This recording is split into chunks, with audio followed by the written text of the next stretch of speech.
All right, joining us now is a man that we've been trying to have on the podcast for years and years and years, and he keeps saying no. And Tate, we finally realized in this quarantine state that he can't say no because just like everyone else, he has nothing else to do. So we have him finally at long last. It is the 2012 Lowe's Senior Class Award winner. His name is Robbie Hummel, and he is joining us now. Robbie, first of all, where are you quarantined? I'm in LA, same city you guys are. So it's at least we're in good weather. You can like go for a walk.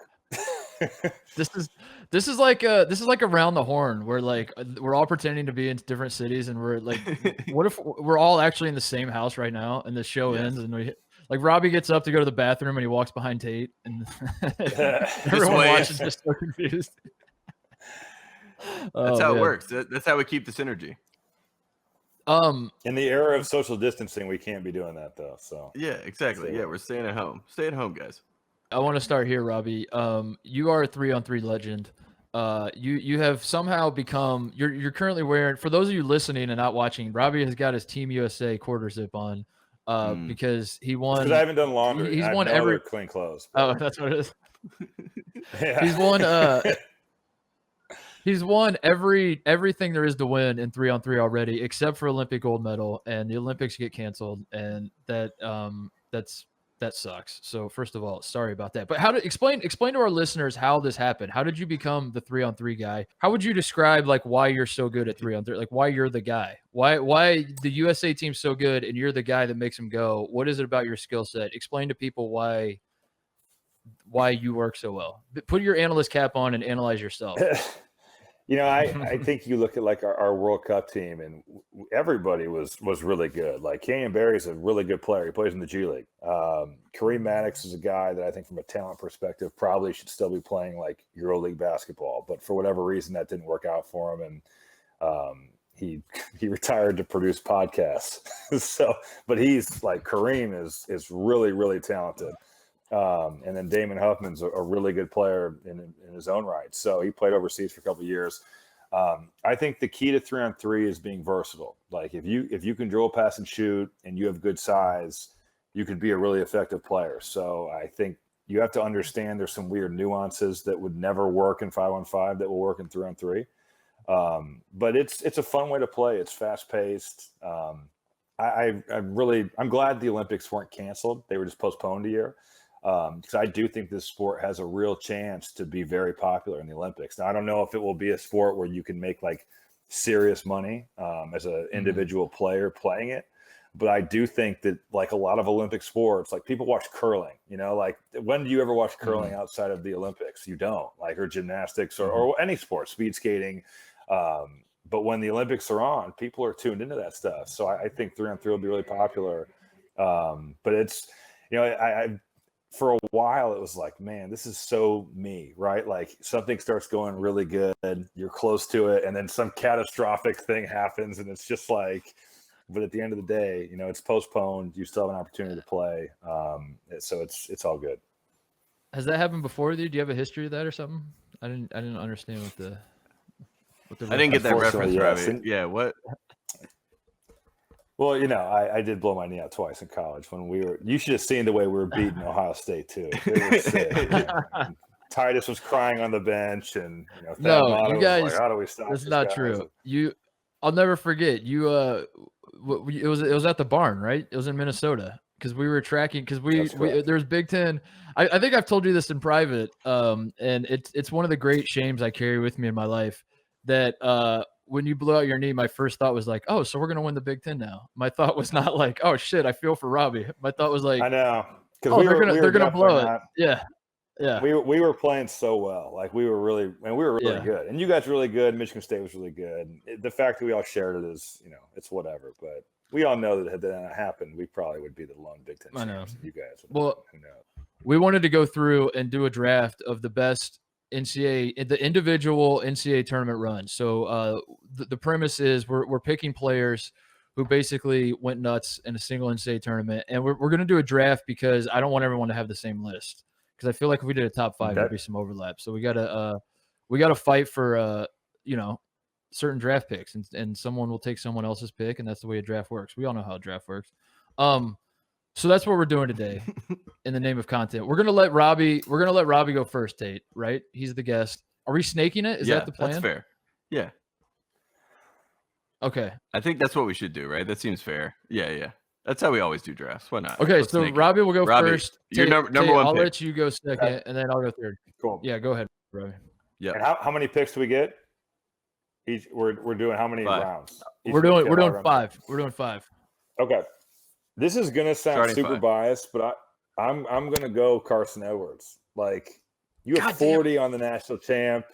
You have 40 twice. You average 34 a game for the whole tournament.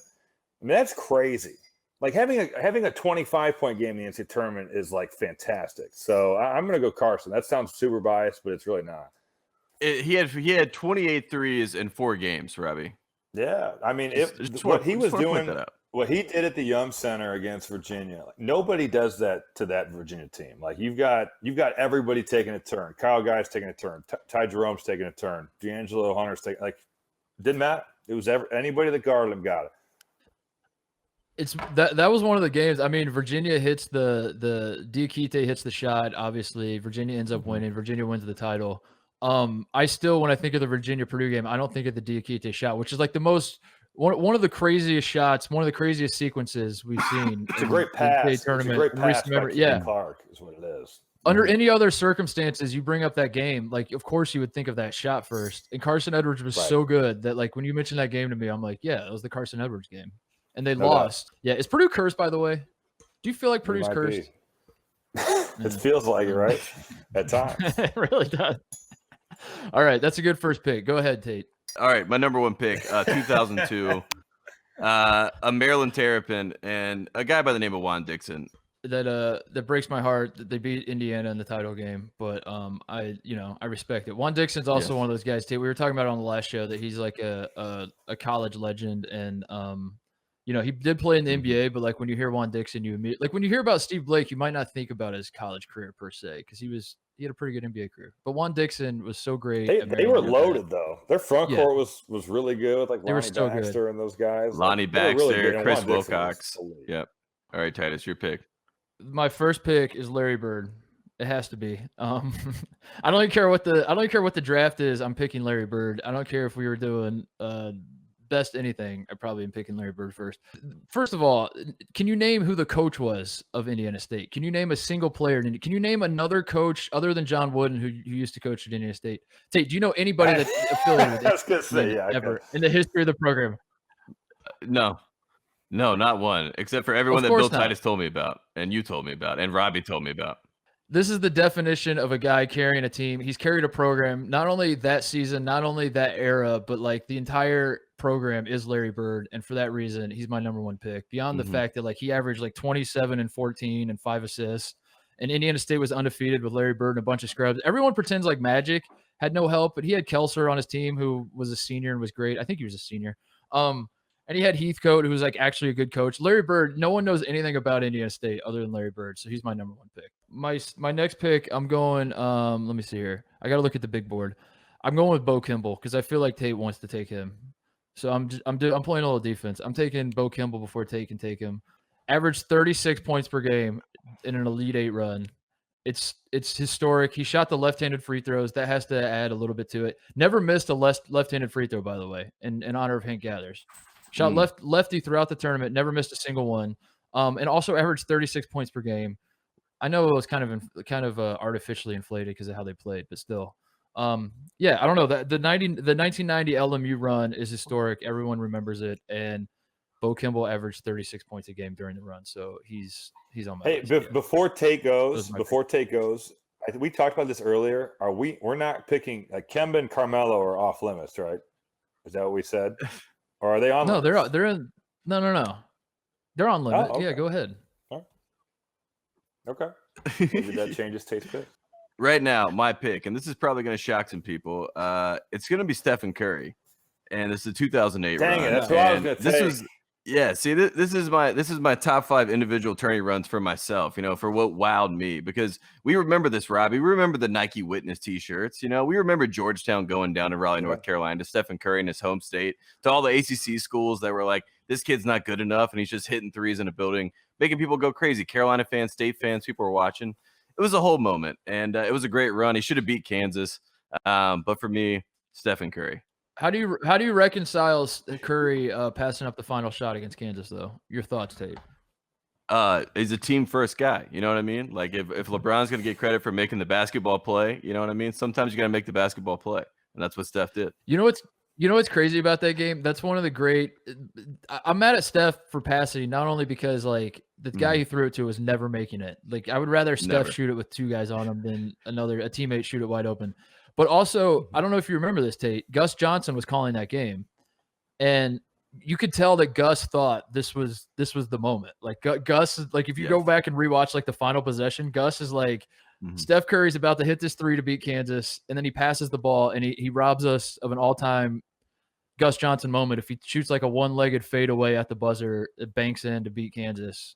I don't know what Gus would have done, but yeah. So I have to dock Steph a little bit for that. It was a great run, but like you got to see it through to the finish line. But I remember the Wisconsin game the most because I just remember watching it at our apartment and being like, he is murdering these guys that we play twice a year. Like it was crazy. He was balling. I get what you're saying that he probably should take the last shot, but it was a heck of a run. He was killing. One thing I love about you, Robbie, by the way, if I can just interject here again, is you genuinely do love watching other guys play great. I'm not even kidding. It sounds like I'm joking. Like every time I talk to you about like guys you played against, no part of you is like, man, screw Evan Turner for beating us that one or whatever. You're just like, dude, he is. No, you great. Gotta appreciate him for what he was, or anybody that was. Like, is there anybody you hated that you played against? Yeah, that was great. There were some guys. No, not that was great. It was more the guys that probably weren't as good that would play in a way that, like, you know, they're cheap shot artists or they talk a bunch of trash or like there were some guys in the Big Ten, I think, when we were around.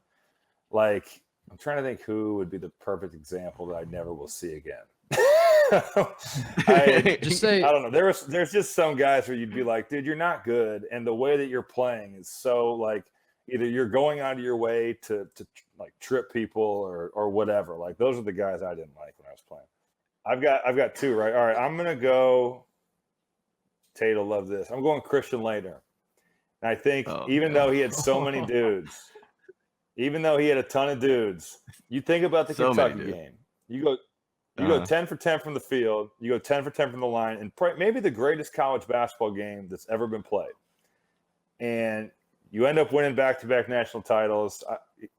He averaged 20 a game on 12 shots in the NCAA tournament. I think Christian Laettner is a pretty solid pick.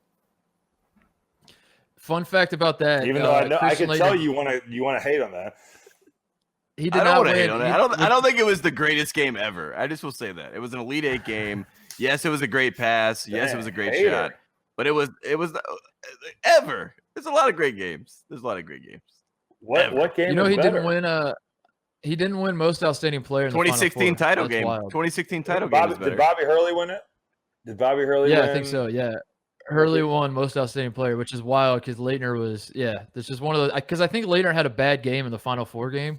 I think he was good in the title game, but like didn't play great in the Final Four game. And most outstanding player goes to like the whole Final Four. So it's one of those weird oddities that like all anyone remembers from '92 is Laettner basically, but he actually didn't even. I mean, it's an iconic shot. It was K. It was. What if it's a K? What if it was a K move where he nominated Hurley and he didn't nominate Laettner like he did with Vernon Carey and Georgetown? Maybe. 100%. Maybe that's what happened in college sports. What is the ACC doing? How is that a rule? Look, let the ACC live. And also, I will say this: like Christian Laettner had a horrible first half in the '92 title game, and Bobby Hurley was the one that sparked him at halftime, and he grabbed him by his jersey and said, "What are you doing? How are you letting Chris Webber punk you? How are you letting Juwan Howard punk you? Get back to the fundamentals. Triple threat position." And he went out there and he won a title. Yeah, I know. Bobby Hurley deserves the credit. What's more embarrassing for the ACC, that their conference player of the year wasn't even the best player on his team, or that they gave the ACC tournament trophy to Florida State, even though Florida State didn't play a second? That was pretty hilarious too. And they had the actual that was awesome. They had the dudes on the floor They were like, we don't know if we should we don't know what we should be doing. That's you guys are in shambles right now. Too. Yeah. I don't know what you guys are doing. No, in Hamilton, he deserves it. That was like a tip of the cap. You just give him the title. You're just like, there you go, Laettner. You deserve it. All right, Robbie gets another pick. So I get another pick, right? All right. Yeah. I'm going Kimble Walker since I'm allowed to draft him. Just the run he had from the conference tournament on. Man, I feel bad for my guy. Gary McGee was on my AU team. And Gary's a good player and became a good player at Pitt, like a really solid big. But, man, Jamie Dixon switching those ball screens and you're telling him to guard a dude like Kimble Walker. Gary's 6'11", 280 pounds. Like, of course he's going to freaking fall down. Like, what do you expect to happen? But, yeah, the run that he had, like, in the championship game wasn't good, which is disappointing. But, dude, he was killing. Like, you have to give props to Kimble Walker for that because that was like an otherworldly performance to will your team all the way to win it all. Kimba, I thought I can't believe he lasted this long. To be honest, this was Robbie. To be fair, didn't realize we could pick him. When I said this is why we're doing the draft though, because I figured like if we each did our own top 5, I feel like we'd all have Kimba on there, and I just didn't feel like rehashing it 3 different times was it's better to draft. So Robbie, you're the big winner. You get Kimba. Congratulations. Nice. Yeah, way to go. So it's me now, right? I'm up. Yeah, go ahead. Back? Yeah. All right, so I'm looking for my small forward, my number 3 spot on my team, and that of course is 2003 Carmelo Anthony. He's drafted, put him in place. This man scored 33 points against Texas. That was not the national championship game. That was in the Final Four game. This man shot 48% from the 3-point line in the tournament. That's unheard of. And basically every game I watched, it was, all right, it's ISO, it's Carmelo Anthony. There's 2 guys on him, and he rises up, and somehow it goes in. And I felt like that was the whole tournament. And then they go to the national championship game, and it's Roy Williams, my future head coach, coming to North Carolina, crying about Kirk Heinrich and Nick Collison. And then my boy Carmelo Anthony just comes in the clutch and as a freshman, hits all the big shots, gets the big win for Boeheim, proves that the zone defense sort of works sometimes, I guess, if you have Carmelo Anthony, and proves he's a champion in the NBA. So that's my number 3 pick, Carmelo Anthony. Has there ever been another NBA Hall of Famer? Carmelo's going to make the Hall of Fame, right? Like, of course. Has there ever been another guy who's like had a Hall of Fame career in the NBA, yet is still remembered for 1 season in college? I mean, it's staggering. It's staggering when you think about it. Like, he was so dominant and so and carried Syracuse and this was like before the one and done thing. I mean, other guys have been one and dones, but he kind of history books feel like he invented it just because of the season he had. It's pretty insane to think about that because, like, I don't know, that's going to be his legacy is like 1 year at Syracuse, even though he's been like a Hall of Fame player in the NBA. It's crazy. And everyone's looking for that same one and done guy. Everyone's looking for that one small forward to come in and like hit those shots and kind of take them over, the hump or whatever. We've seen people try. Durant almost did, but he lost to Nick Young and USC. Like Anthony Davis did it in 2012, but that was like on defense more than offense. And we never, like, Wiggins was never able to do that. Jabari Parker couldn't do it. I mean, we've seen all the wings try, but Carmelo was like the only one that did it. I do think that Carmelo's legacy does have some Olympic ties to it, though. I do think that he gets credit for being one of the elite Olympic basketball players of our time, and maybe in the history of USA basketball, honestly. Yeah, for sure. Said while wearing the Team USA quarter zip. That's great. Good. Right here, boy. Branding. Robbie's making sure that Team USA check keeps cashing. Yeah. Jerry Colangelo's just like dangling the rings. Jerry Colangelo just dangling the rings. No doubt. Gotta do my part, dog. All right. My pick. Carmelo's off the board. I'm going. All right. This might be a little bit of a wild card, but I don't think so. He's at the top of my big board currently. It is Blake Griffin in 2009. He's the National Player of the Year in 2009. Loses in the Elite Eight to your Tar Heels, Tate, but he kind of won. It was another one of those situations like Steph Curry, like Carson Edwards, where you lose in the Elite Eight, but you still come out a winner because he ate Tyler Hansborough's lunch from start to finish. It was the matchup of the last 2 players of the year, and Hansborough had like 8 and 6 or something, and Griffin went absolutely nuts. He went in the 4 games he played, he averaged 28.5 points, 15 rebounds, 2.3 assists, and shot 80% from the field in 4 games. And then capped it off by just absolutely destroying Hansborough, even though Oklahoma lost. So I'm putting Blake Griffin on my list. we played them at the Garden that year. And before the game, Paint came in the locker and was like, "You guys have to understand, this guy is Karl Malone." And we were all like, "Dear God!" Like, because think about like in our era, like you saw him play in the finals and stuff in '97, '98, and we literally did not guard his brother. Juwan Johnson guarded Blake Griffin. I guarded Taylor, and I double teamed Blake the whole game. He had 22 and 19. Like he literally was being double teamed the entire game and had 22 and 19. It was grown. I will say the entire time. I will. It worked in his favor that Taylor was there because it was like he had his brother, and that was like the only guy he could rely on. It was like, man, this guy is carrying this whole team, and the only guy he can rely on is his brother that's not as good. You know what I mean? And it was like they did it. Willie Warren was a pretty good player too. Willie Warren was good. He was a little inconsistent, and then they had like role guys, but Blake was certainly the centerpiece and maybe some of the side pieces too. But Willie Warren he was a good college player. Oh man. All right, I get another pick, right? Let me see here. Shoot. All right. I feel like I don't know. I need to spice mine up. Is Tom Coverdale still going to be left though? That's the question. If I don't take him now. Oh my God. All right. Yes, he will be around. I promise you that. Yeah. Tom Coverdale will be available. You don't have to worry on that one. All right. I have to take Danny Manning in 1988 because I feel like if we're being objective, that might be the best. It might not be the sexiest pick, but that's like maybe objectively the best instance of one guy carrying a team. They won the title. They were a 6 seed, I believe. Kansas was a 6 seed. Had an unbelievable Final Four, 25-10 and 7 against Duke in the Final Four, and then puts up 31 and 18 against Oklahoma in the title game. I don't know, Danny and the Miracles. That's like still like to me that is the example used. I mean, Kemba Walker is the newest version of this, but for the old school, the old heads out there, like the instance of one guy carrying a team to the title is Danny Manning in 1988. So I gotta pick him if he's still on the board. I don't necessarily want to. I wanted to go something sexier, but that's what I'm doing. Coming up for us, he's another guard, and we're very excited about him being on our team because he took a Memphis Tiger team to the national championship game, and he did it really as a one-man band, and that is a man by the name of Derrick Rose, the youngest MVP in the NBA, but also a man that took the Memphis Tigers. Yeah, look at Robbie. You don't even know that. Do you think he was on a one-man band? Yeah, I'm with Robbie on this one. CDR was awesome, and Nice. All right, Chris Douglas Roberts, sure. Really good player. Derrick Rose, not a great NBA player. Derrick Rose. That's my pick. I've never been in a draft room where the opposing GMs can start arguing against the picks. You know what I mean? Well, don't make stupid picks then. What was it? Tyler Derrick Dorsey Rose, was good. 2000. Joey Dorsey. Joey Dorsey, good player too. Joey Dorsey, yeah. Tyler Dorsey's also good. He had a good time with Oregon. Yeah. All right, that was not the best pick, but so I've got two right here. So I want to pick somebody from Florida, but they all kind of like killed each other's stats. So I'm going to go Corey Brewer because I love him and he's the man. And they won back-to-back titles. Why would you do that?